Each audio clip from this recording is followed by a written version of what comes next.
Hola, mi nombre es Emisela Flores y junto a mis compañeros Eric Guzmán, Carlos Orellana y Xochitl Rosales les hablaremos sobre el tema la toma de decisiones.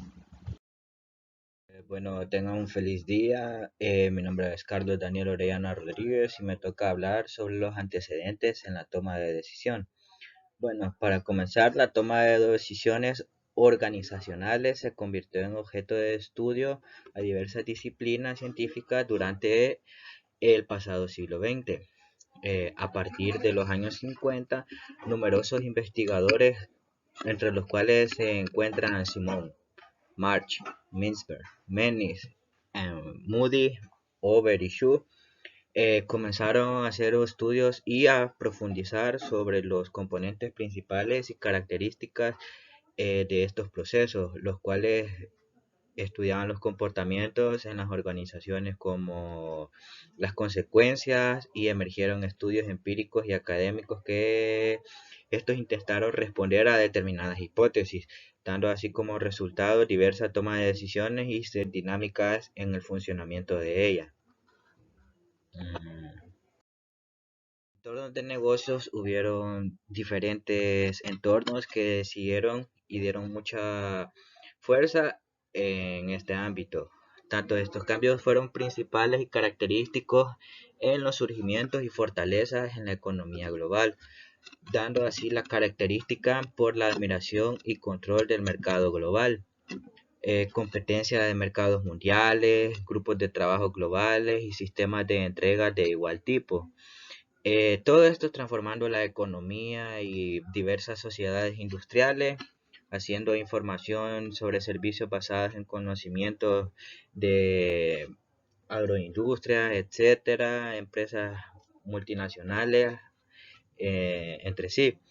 Eh, Todo esto se caracteriza, disculpa, por el aplanamiento y descentralización a la flexibilidad, la independencia y ubicación en bajos costos.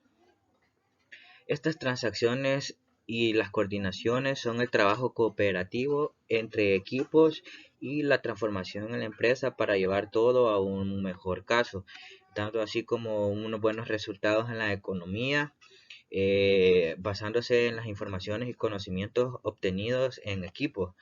Todo esto se valora como activo producto estratégico que se basa en construir eh, tiempo, entornos y ayuda entre compañeros para sobrellevar y conseguir el éxito en ellas.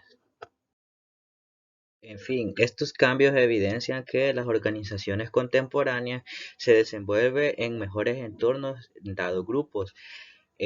Por ejemplo, son más competitivos, más dinámicos, se esfuerzan en su labor, en su entorno, dando así resultados óptimos y satisfactorios en la empresa. Por medio de estos podemos percibir y comprender que está asociada con ellos. En consecuencia, la información se convierte en un recurso esencial para una acertada, oportuna y rápida toma de decisiones estratégicas. En este sentido, podemos ver que si hay precisión, responsabilidad, todo lo podemos lograr en conjunto. Porter y Miller afirmaron que uno de los elementos más importantes en la ventaja competitiva es la información, por lo que las acciones de la organización para alcanzar elevados indicadores de eficiencia y eficacia y productividad, estos logran como un resultado una estabilidad económica y posicionarse en un mercado óptimo y competitivo. Todo esto depende de la información estratégica, laboral y en conjunto. Esto hace que la información constituya un recurso estratégico vital para el adecuado desarrollo de procesos en toma de decisiones, analizar los pasos, distribuirlos y llevarlos en sí. Obtendremos siempre esclarecer mejor cómo inciden las tomas de decisiones. Sin embargo, una vez que se reconoce el papel de la información en estos procesos, es necesario a su vez valorar algunos elementos que se muestran gráficamente.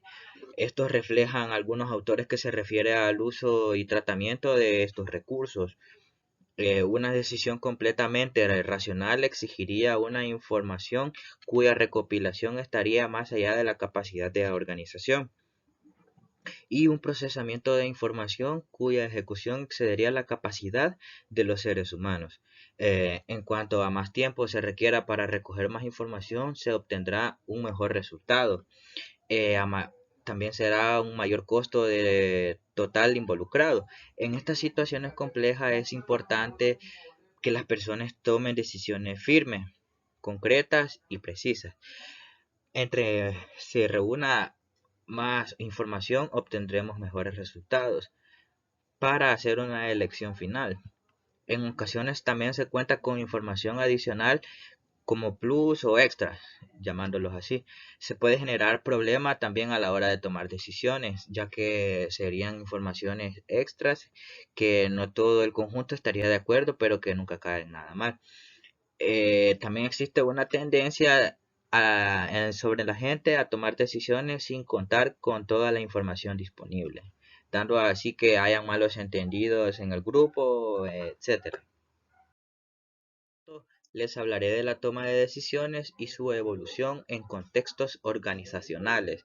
La toma de decisiones constituye una actividad que durante el transcurso de los últimos siglos, específicamente en el siglo XIX y siglo XX, ha ganado notoriedad por su importancia en los entornos organizacionales.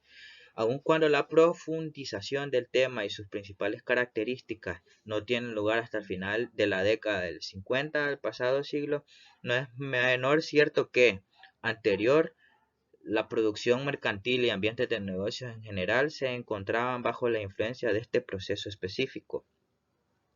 Durante la Revolución Industrial, la administración individual que cada propietario hacía de su negocio influía sobre las particularidades que adoptaba la toma de decisiones.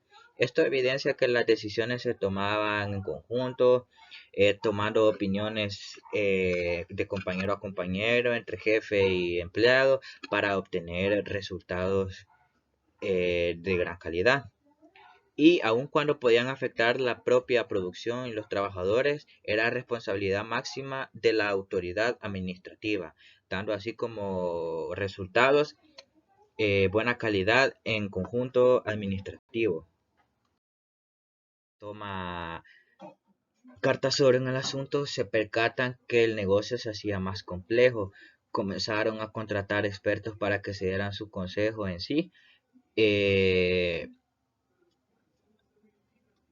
Los pusieron a estudiar campos como el derecho, el mercadeo, la ingeniería, finanzas, entre otros.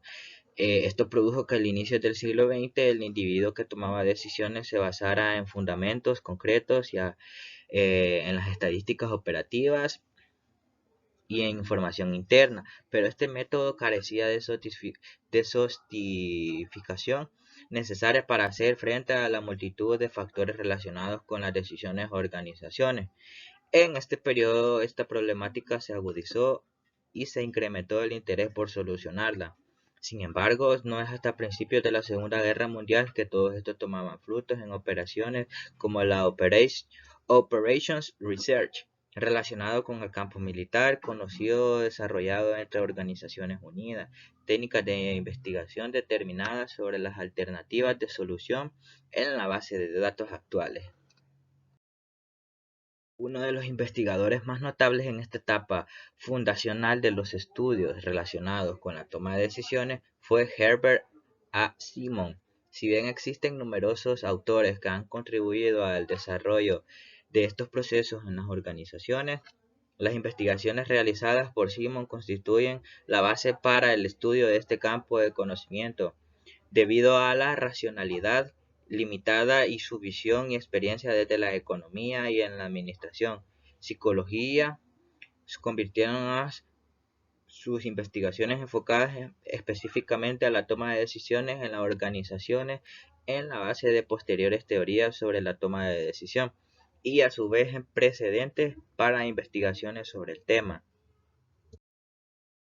No obstante, por otra parte, este campo teórico ha desarrollado teorías particulares como resultado de su desarrollo. Esto puede ilustrar al revés de las siguientes teorías de la toma de decisiones. En la teoría de la decisión, la teoría se basó en general, describe cómo un individuo toma decisiones bajo la incertidumbre. Un punto sería la teoría de elección social. No se observa al individuo, sino que se basa en el concepto de sintetizar las preferencias de aquellos individuos que serán afectados por tomar una decisión racionalmente. Otro punto sería la teoría del costo benéfico. En la teoría fundamental del entendimiento del análisis costo-beneficio se basa en la premisa de que las alternativas pueden seleccionarse sobre la base de comparación sistemática de las ventajas, beneficios y desventajas, costos que resultan en la toma de decisión. Bueno, esta ha sido mi participación. Gracias. Comenzaré hablando sobre qué es la toma de decisiones. Una de las principales funciones de los directivos en la empresa es la planificación, entendida como el proceso de toma de decisiones con el que es posible alcanzar los objetivos previamente planteados. Una decisión es la elección de la alternativa más adecuada de entre varias posibilidades con el fin de alcanzar un estado deseado, considerando la limitación de recursos. La palabra decisión deriva del término decido, que significa cortar. Referido al concepto actual, se entiende que se corta una alternativa finalmente elegida. Las personas encargadas de tomar una decisión son los decisores, que serán los directivos u otros empleados de la empresa en función del tipo de decisión. Existen diferentes enfoques que han estudiado el proceso de toma de decisiones. En primer lugar, se define la figura del decisor racional. En este caso, se identifican y enumeran las alternativas posibles, se analizan las consecuencias derivadas de cada una y se valoran y comparan dichas consecuencias. En cuanto al decisor, debe describir su función de utilidad, es decir, su preferencia por distintas consecuencias. La toma de decisiones también puede desembocar en una solución satisfactoria. Frente al racional, hombre económico que maximiza su comportamiento y elige la mejor alternativa, encontramos al hombre administrativo, que se conforma con una solución satisfactoria. Esto encuentra su causa en la cantidad de información disponible, que no siempre es toda con la que se debería contar para tomar una decisión. Además, influyen las decisiones de otros decisores y otros factores empresariales, como las normas, la autoridad, la división del trabajo, entre otros. Por otra parte, el enfoque del procedimiento organizacional se centra en el análisis de los canales de comunicación, la formalización de procesos y la distinción entre estructura formal e informal. En la empresa existen personas individuales que tienen objetivos propios. Estas personas pueden agruparse de forma que compartan objetivos comunes. Por tanto, en la empresa existen múltiples objetivos de diferentes cariz. En este contexto, para evitar la incertidumbre, se siguen procesos estándares, reglas sencillas y se utiliza la retroalimentación. Normalmente se elige la primera alternativa que se encuentra satisfactoria y no se siguen analizando el resto de alternativas. Finalmente, cabe mencionar el enfoque que considera los juegos políticos y de poder. En la empresa existen diferentes grupos de personas que tienen intereses distintos. Por tanto, para alcanzar una solución satisfactoria, se recurre a la negociación, mediante la cual se consiguen gran parte de las reivindicaciones de cada grupo a través del consenso. Ahora la información en la toma de decisiones. Los decisores pueden adoptar cualquiera de las posturas descritas en estos enfoques listados en la figura 1, teniendo en cuenta en cualquier caso tanto datos cuantitativos, ya sean datos históricos o estudios estadísticos, como datos cualitativos, que en estos pueden ser intuición o experiencia. Un aspecto importante en la toma de decisiones es la información de la que dispone el decisor. Las decisiones pueden tomarse en un contexto de certidumbre, incertidumbre o riesgo. En el primer caso, que es el más inusual en las empresas, se conocen todos los datos necesarios para tomar la decisión. En estado de incertidumbre, los datos de la alternativa son incompletos, por lo que la decisión se basa en supuestos. Finalmente, existe riesgo si se conocen las probabilidades asociadas a un resultado satisfactorio para cada alternativa. Dependiendo de la situación, se pueden utilizar métodos cuantitativos de ayuda a la toma de decisiones y métodos cualitativos. En la toma de cualquier decisión se necesita algún tipo de información, aunque sea muy escasa. Con la obtención de información se elaboran, sintetizan y almacenan datos sobre un determinado hecho. Esta información es útil antes de la toma de decisiones, pero también enriquece la solución final si se incorpora paulatinamente durante todo el proceso. Por supuesto, a más información, más garantía de éxito en la toma de decisiones, pero hay que tener en cuenta la relación directa entre la información, su coste y el tiempo de recopilación, y también resumen, entre otros. Actualmente existe tal cantidad de información sobre cualquier hecho que llega a sobrepasar la capacidad humana de búsqueda y síntesis, por lo que son útiles las bases de datos u otros sistemas de información computarizado.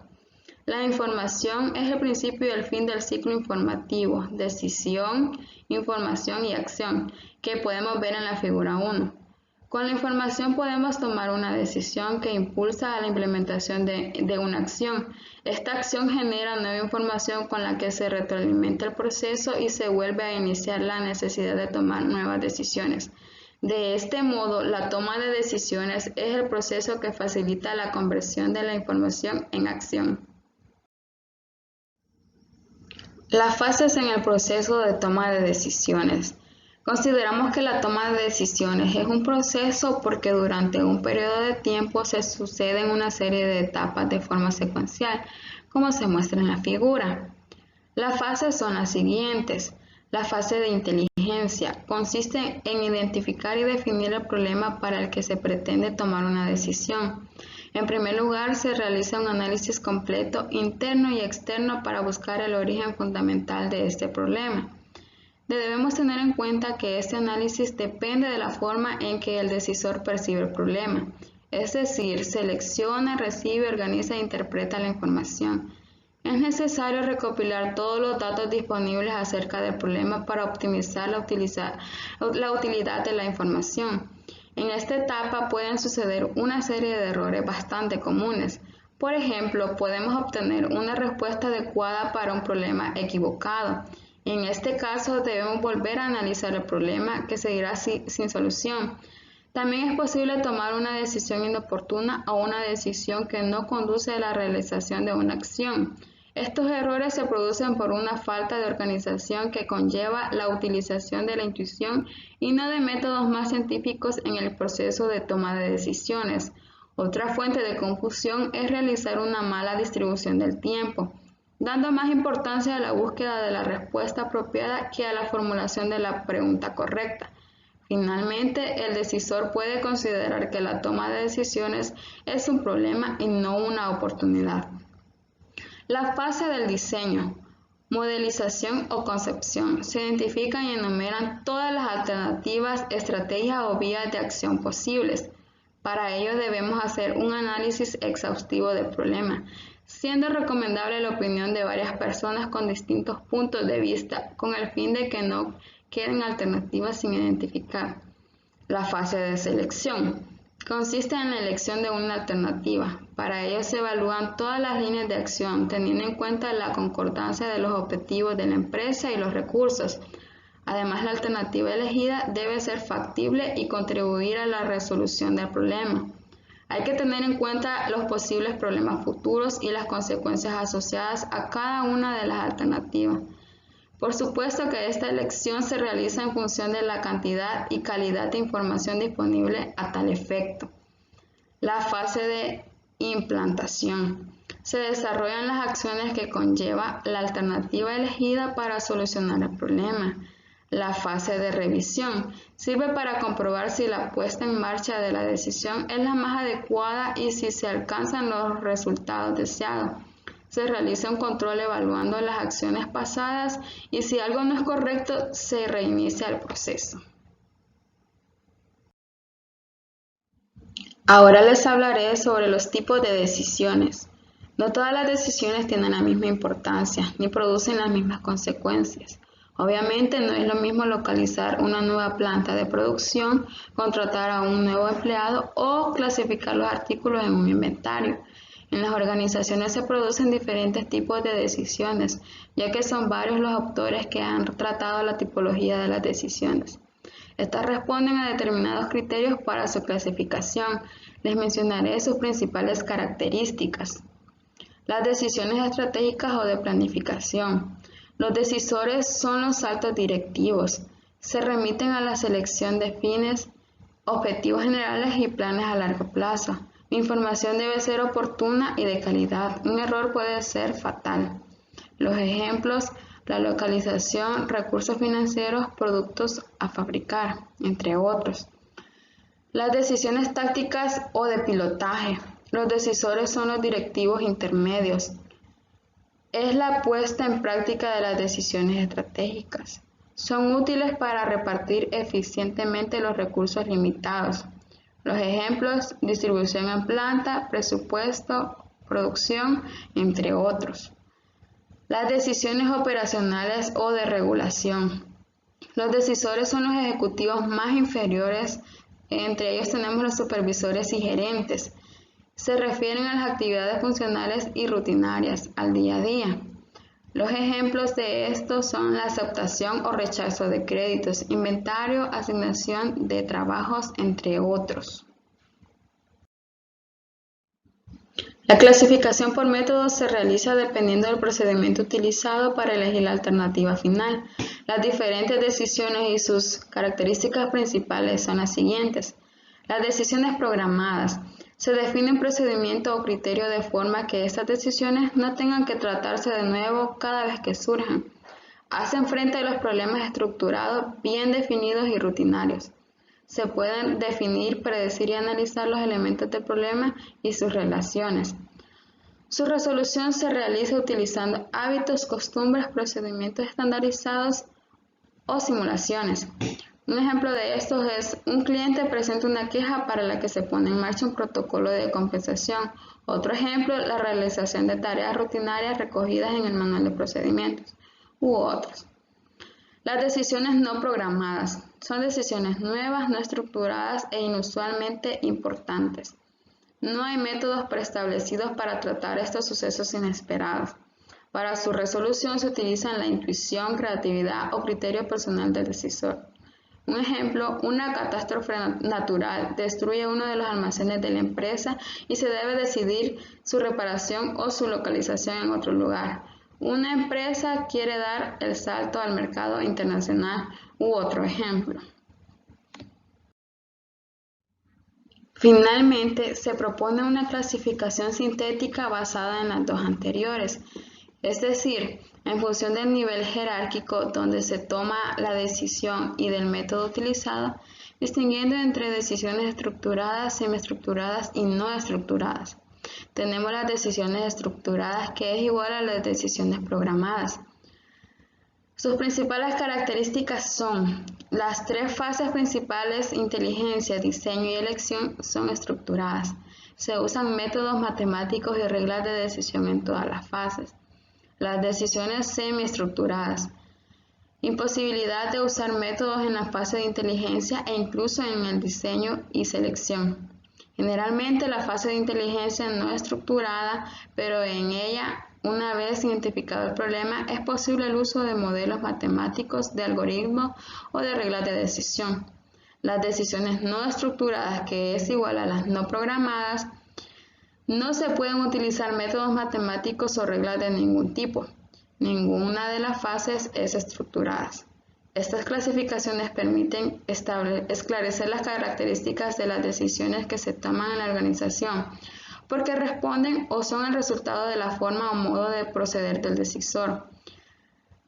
La distinción entre clasificación de decisiones no responde solo al hecho de diferenciar los tipos de decisiones, sino también a la necesidad de esclarecer aquellos elementos que la pueden caracterizar. Es necesario destacar que en las organizaciones se toman decisiones que pueden corresponderse perfectamente con diferentes criterios. porque la realidad demuestra que estas son el resultado de situaciones concretas y complejas, con características específicas. Por estas razones, es válido destacar que la clasificación de las decisiones no excluye una u otra categoría, sino que en dependencia de la situación concreta que tiene lugar en la organización y que merita una decisión, esta puede asumir características de diferente tipo. Se puede concluir que el tipo de decisión depende fundamentalmente de la situación que se produce en las organizaciones, las que se identifican como situaciones problemáticas o problemas organizacionales. Podemos mencionar las amenazas externas o debilidades internas que surgen y que afectan directa o indirectamente a la organización. Ocurre cuando existe una diferencia entre una situación real y una situación deseada. De ahí que se deba desarrollar un proceso consciente para reducir esa diferencia. Las situaciones que pueden representar oportunidades organizacionales. Dígase las propias oportunidades que pueden surgir en el ambiente externo de la organización o aquellos aspectos organizacionales que pueden identificarse para una mejora y la obtención de un beneficio específico. Según Gilbert Jr., una oportunidad es todo aquello que nos puede permitir sobrepasar nuestros objetivos en la organización. La prevención de riesgos organizacionales. Podemos mencionar los mecanismos y acciones que se identifican por parte de la organización y que a corto o largo plazo puedan representar riesgos una vez percibidas adecuadamente las particularidades internas de la organización y el entorno de negocio en que ésta se desenvuelve. Actualmente las organizaciones consideran 7 riesgos que inciden en su desempeño. Estos son la reducción extrema de los márgenes de error, el cambio de la tecnología, la erosión de la marca, el competidor fuera de serie, cambio de prioridades del cliente, el fracaso del nuevo proyecto o el estancamiento del mercado. Estas situaciones que tienen o pueden tener lugar en la organización son las que meritan decidir qué solución determinar y qué modo de acción seguir para ejecutarla. Para ello, los gerentes o ejecutivos desarrollan el proceso de toma de decisiones, que no es más que el modo en que estos toman la decisión final de la solución. Ahora mi compañera les hablará sobre los componentes de la toma de decisiones. Siguiendo con los temas, ahora veremos los componentes de la toma de decisiones. Para poder tomar las mejores decisiones se deben reconocer aquellos componentes que la caracterizan. Estos componentes intervienen en el proceso de la toma de decisiones. Tenemos 5 componentes. En el primero podemos ver la situación problemática, o sea, el problema o la oportunidad. Este elemento constituye el punto de partida hacia la toma de decisiones. Estas situaciones se generan cuando la empresa o organización se encuentra en amenaza, ya sea externas o internas, las cuales crearán un desbalance en el funcionamiento organizacional. Este tipo de situaciones exigirá al decisor o decisores tomar acciones prontas para poder comprender el problema y para identificar ya sea la oportunidad o la amenaza. En el punto número 2 tenemos al individuo, o sea, el decisor o los grupos de decisión.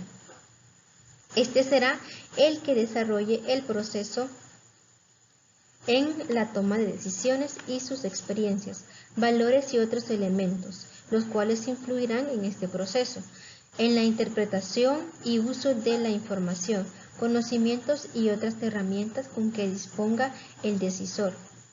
En el punto número 3 tenemos la información, experiencias o datos. Para poder llevar a cabo un correcto proceso de decisión, se tiene que disponer de información precisa, oportuna y fidedigna, y a su vez tiene que ser suficiente para generar soluciones óptimas.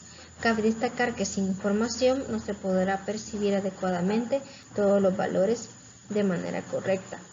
Entonces, el decisor no podrá crear alternativas que puedan solucionar los problemas que se le presentan.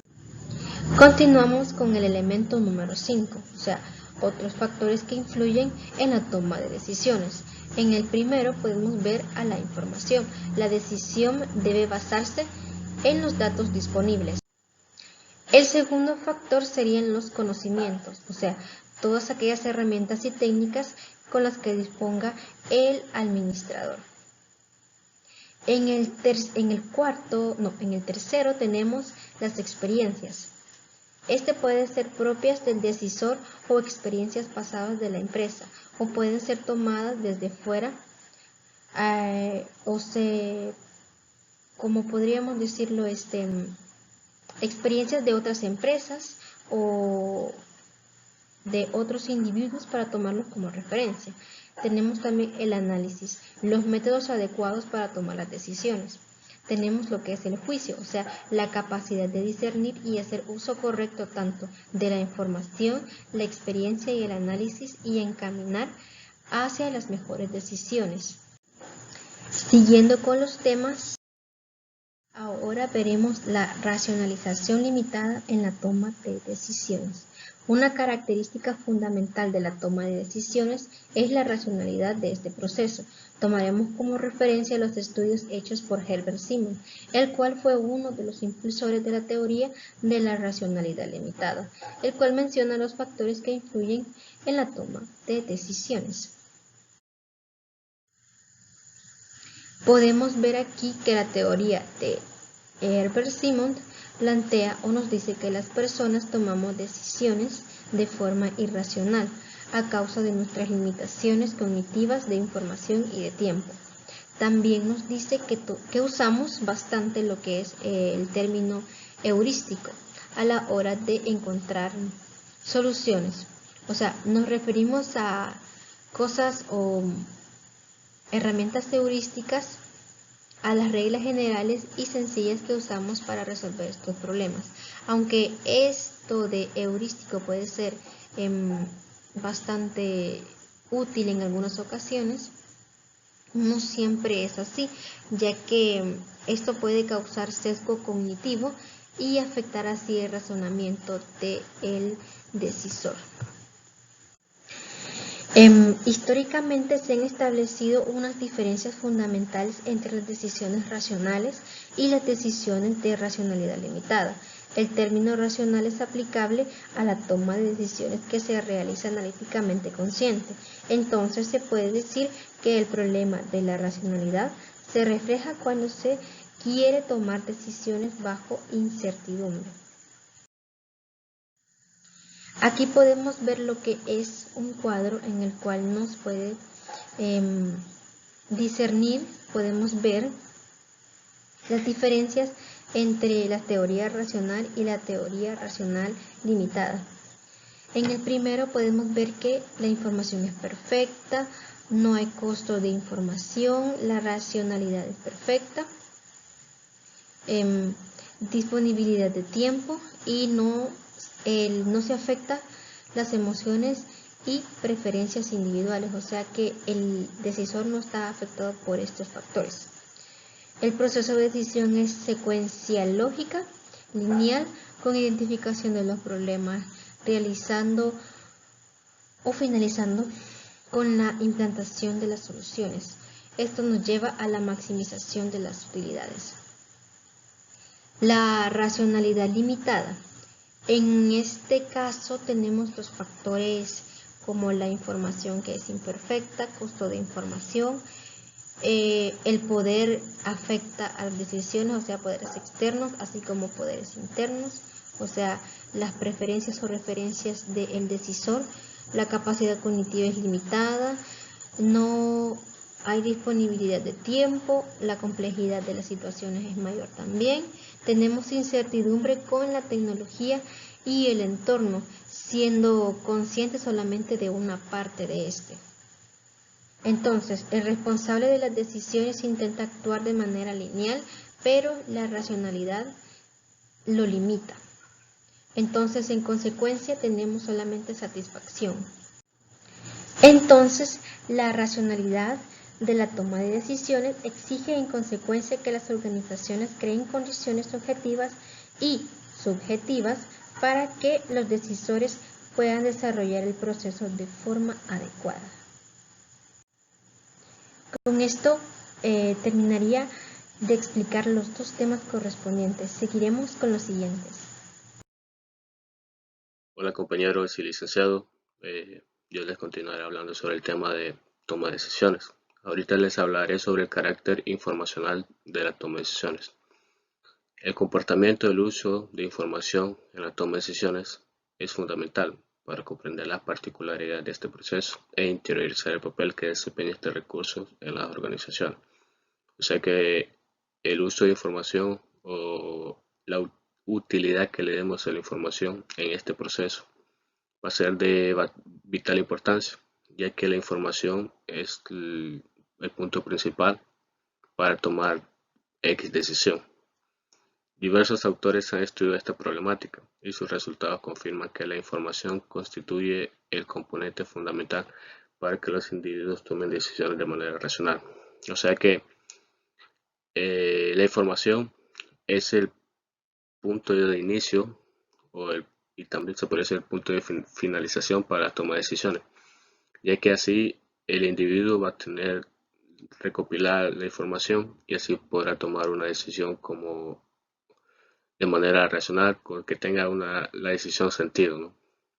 En este sentido, la clave para mejorar el rendimiento en el análisis de problemas y de la toma de decisiones está en el hecho de, como dice Kemmler-Trevor, Kemmler-Trevor hizo un modelo de análisis de problemas. Bueno, este método o este modelo dice que la materia prima de la administración es la información. Esto es todo lo que un gerente necesita para trabajar. O sea, como vengo diciendo al inicio, la información es el inicio para que un administrador pueda trabajar. La información es todo lo que un administrador necesita para empezar a trabajar y así iniciar el proceso de la toma de decisiones. Jennings, Warren, Mitzberg, Reiskani y Third, bueno, ellos han hecho estudios, han hecho tesis sobre la toma de decisiones, todo el proceso que conlleva eso. Y bueno, ellos plantean que el actual contexto informacional de las redes de información que se establecen obliga a las empresas a invertir en un nuevo tipo de capacitación de sus gerentes, aumentando la demanda por sistemas más eficaces de información y la dotación de métodos más estructurados para la toma de decisiones. O sea que las empresas actualmente se ven obligadas a invertir en un nuevo modo de capacitación.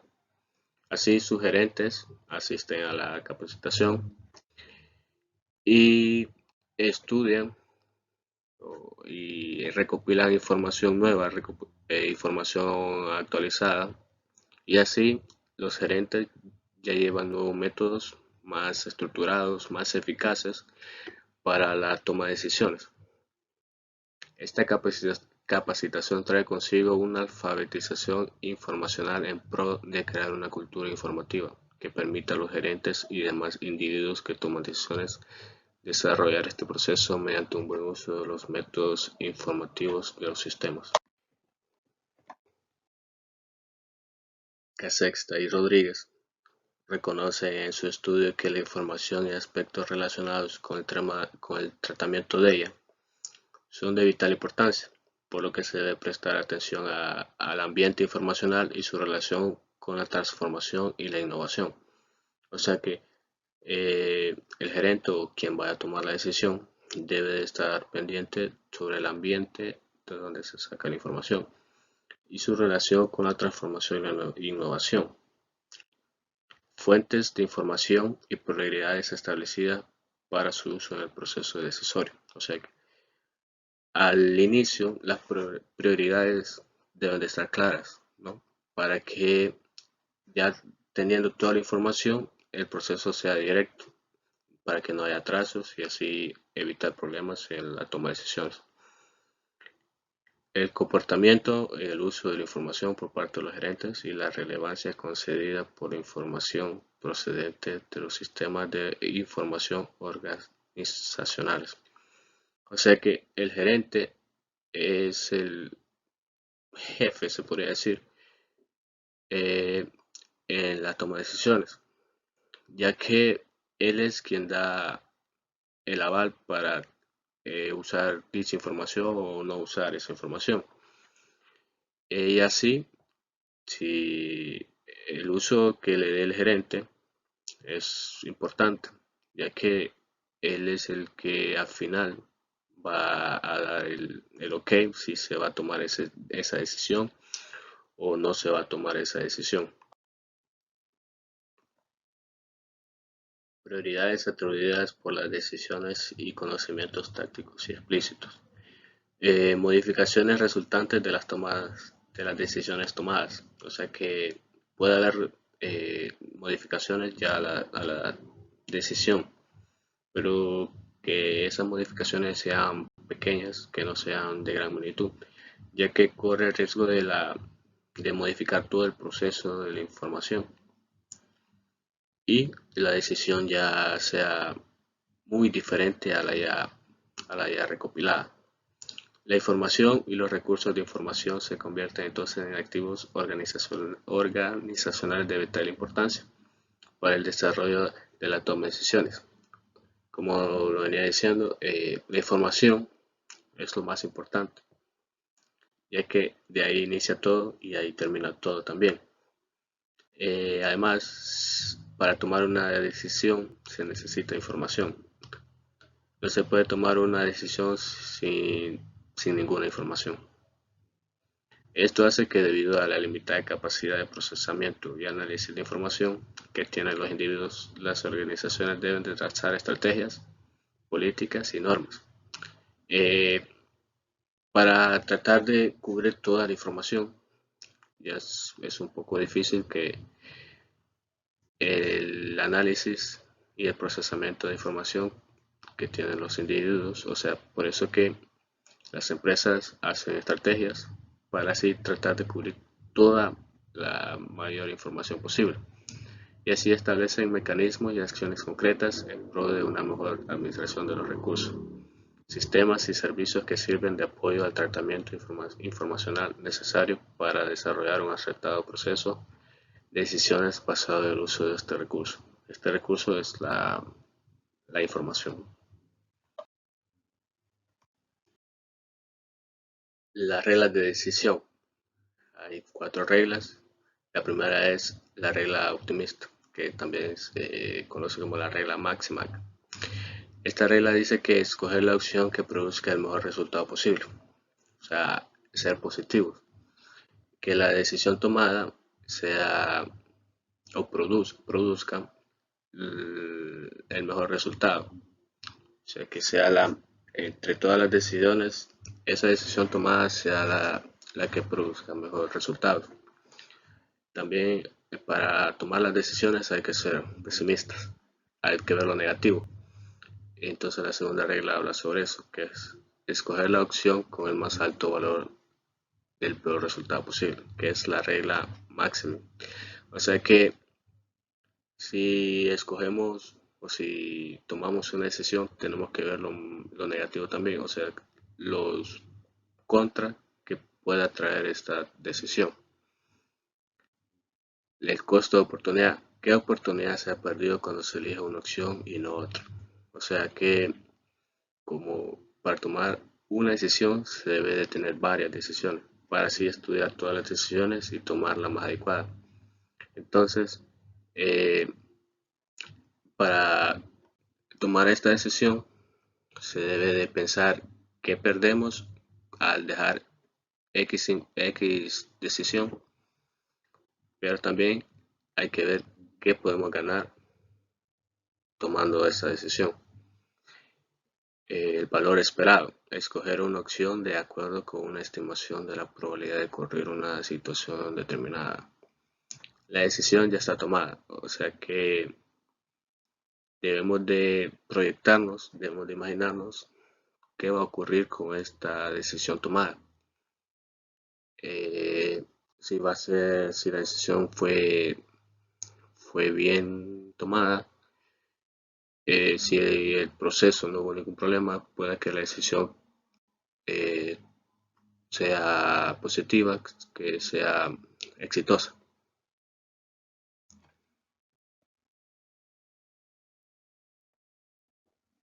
Bueno, ahora les hablaré sobre las técnicas de decisión. Análisis de medios y fines. El concepto se basa en el hecho de que lo que es un objetivo para alguien que toma una decisión será un medio de lograr un mejor objetivo para el que toma una decisión a un nivel más alto. O sea que quien toma la decisión tiene que ver que esa decisión va a ser un objetivo, va a ser una proyección a lograr X cosa. Matriz de decisiones. Es un método de modelar decisiones relativamente claras bajo incertidumbres en forma tal que haga explícitas las opciones para el que toma decisión. La matriz de decisión es bastante útil ya que esta técnica evalúa soluciones y alternativas a problemas. Árbol de decisiones. Se usan en condiciones en que hay varios cursos opcionales de acción y cuando los resultados de estas acciones son inciertos.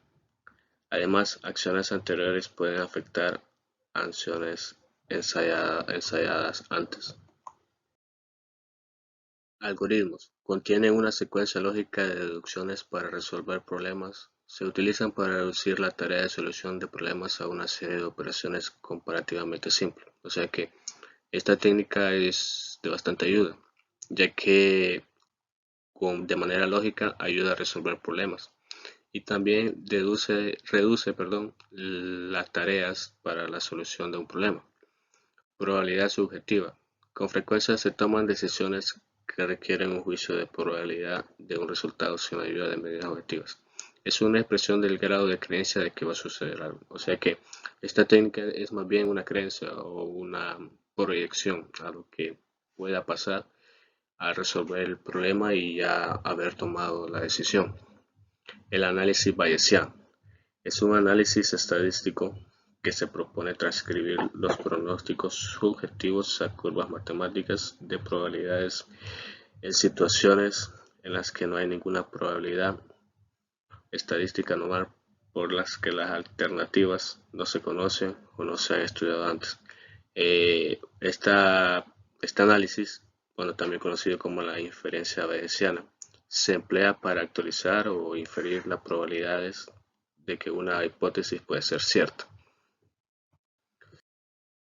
Los errores en las tomas de decisiones. También hay que recordar que no se puede predecir el futuro con base en todos los datos estudiados y en la información obtenida. Es decir, a la experiencia adquirida se hace una suposición inteligente sobre lo que pueda pasar. Sin embargo, todavía no se sabe realmente lo que va a suceder. O sea, como en todas las situaciones, no todas las decisiones van a ser acertadas. Siempre van a haber errores. Pero eso, inclusive, las personas con experiencia también pueden cometer errores, porque no se sabe lo que realmente va a suceder, no se puede predecir el futuro.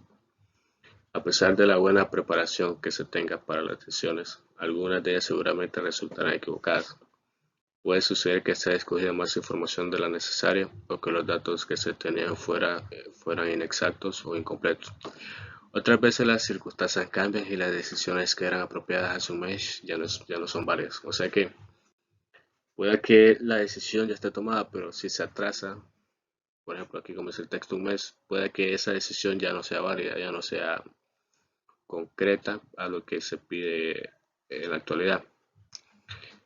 También puede que haya una buena preparación para la toma de decisiones, pero seguramente algunas de ellas van a ser equivocadas por lo mismo, por lo que no se sabe lo que realmente va a suceder más después.